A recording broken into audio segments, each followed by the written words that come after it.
All right, so a couple days ago, I got my first hands-on look at the all-new 2023 Chevrolet Silverado ZR2 Bison. Not only did I get a look at it, which I'm going to show you, but I also got a chance to talk to a couple people from Chevrolet about the truck as well, and that is what we're going to look at today.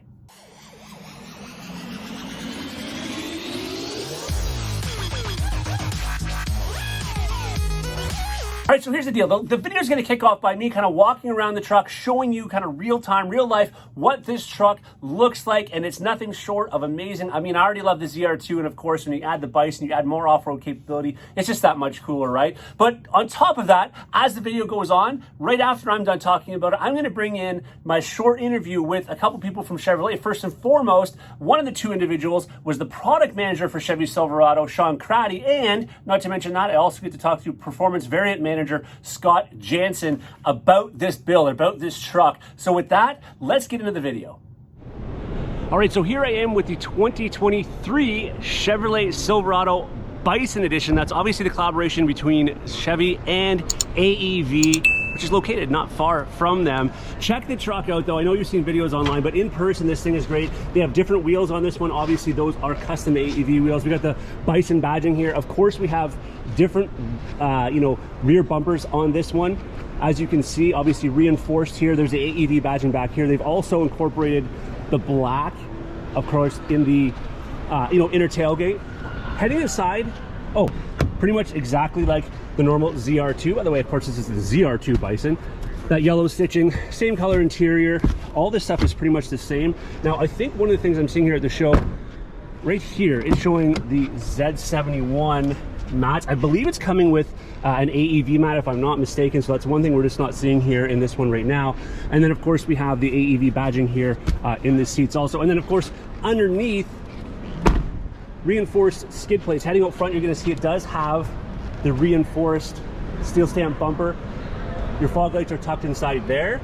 And then, of course, over here you have the AEV badging here also as well. What a great looking truck this is. The ZR2 already looked great. You add in the AEV edition package with the Bison here, looks just that much better and that much more capable for the off-road. John Cratty, I'm the product manager for Silverado, really in total. Scott Janson, I'm the performance variant manager for the off-road trucks. Awesome, and you guys are going to tell me about the new 2023 ZR2 Bison today. Yeah, so I mean the Bison, obviously it's right here in front of us. We'll let Scott really talk through some of the technical details given, his role, but I think the best thing to really kind of voice over to is, we've got an entry of performance in Chevrolet. Right. Chevrolet, our DNA is performance. And I think, as we continue to look at, our portfolio with emissions and reduced emissions, I think the bottom line is we're not taking a step back from performance, especially the off-road market. Sure. Now, I think what we've been seeing through COVID, this has really kind of hit home to all of us, is, the off-road segment in general is just expanding. People are getting, their weekend drives, they're looking for something to be solo with their family, and that's where people are leaning into this off-road nature. So we've got our off-road lineup that we call it. We're trying to have consistency. So we have our Z71, which is the entry, then we've got our trail bosses, then our ZR2, and really this builds upon the ZR2. So, the ZR2 standard, it's a phenomenal vehicle, standard 6.2 liter engine, but the Bison's really that added step up. And I'll let Scott, I guess, get into the details, but we're really excited about the offering. Yeah, so as you guys know, the ZR2, we really developed the suspension to make that an off-road truck, right? Put the lift on it, put the DSSV dampers on it, some springs, some tuning, so we don't want to mess with that on this. All we want to do is make it a little bit more off-road capable. So in order to do that, we changed the front and rear bumpers, right? The front bumper gives you a little bit more approach angle on there, and we moved the recovery hooks into the bumper of the ZR2. If you look, they got some tow hooks a little bit under.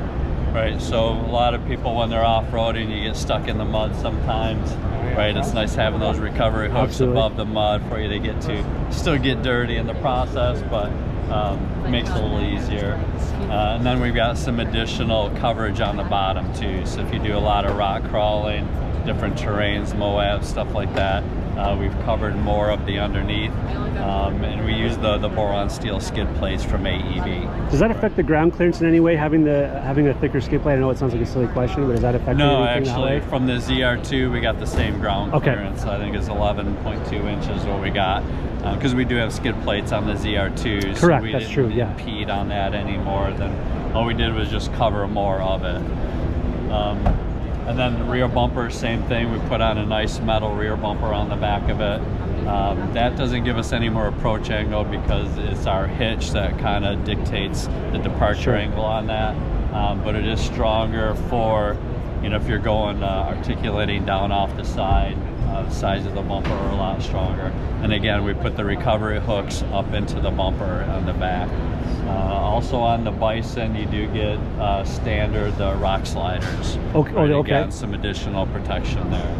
Yeah, and those are available as aftermarket content as well for the ZR2. The suspension itself, obviously it has the Multimatic DSSV. Is there any form of change between the regular ZR2 in terms of the tuning of it as opposed to the Bison? Yeah, or is there's it a little bit of tuning aspect to it. Adding the AEV content, the bumpers and the skid plates adds a couple 100 pounds to it. Sure.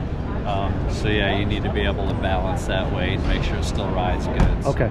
All right, so there it is, sort of asking you what color you want to get it in. What do you think about this ZR2 Bison? Would you just get a regular ZR2 or would you want to bump up for the extra bit of money and get this Bison edition? I'm very curious to hear your opinion. Comment below. Until the next video, everybody, take care.